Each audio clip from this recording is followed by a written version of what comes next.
Yes, it's hammer time, and the summer movie season is here with Thor, and this is another one of the Marvel Studio films, and they do it based off of their comic book characters, and Chris Hemsworth stars as the title character who's in line to become king of the mythical land of Asgard. But instead, he proves to his father, the current king, played by Sir Anthony Hopkins, that he's not worthy by leading an attack on the neighboring frost giants against his father's wishes. So Thor is banished from the planet and sent to Earth. He crash lands in New Mexico.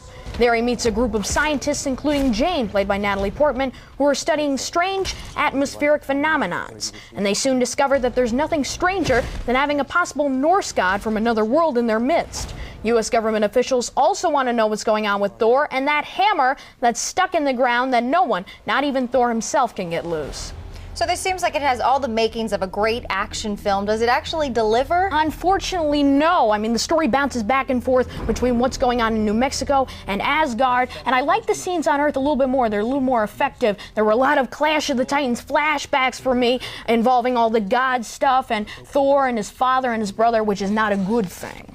So you have Natalie Portman, you have Anthony Hopkins, right. So a great cast. How is Hemsworth as Thor? I think he's not bad. This could be a breakout role for him, but his character clearly doesn't have the wit or the charm that Robert Downey Jr. has as Tony Stark in the Iron Man films. I think this film needed a bit more of humor. Director Kenneth Branagh takes things a little bit too seriously. The action scenes are long and loud, and there's really nothing new in terms of the special effects. They're kind of disappointing.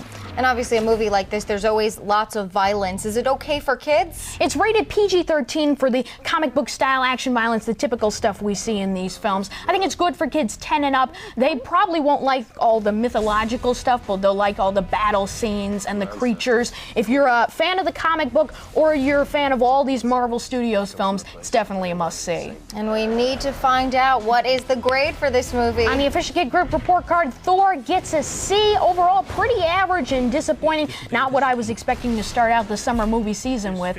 2 hours and 10 minutes is the length of this film. Nothing really blows you away.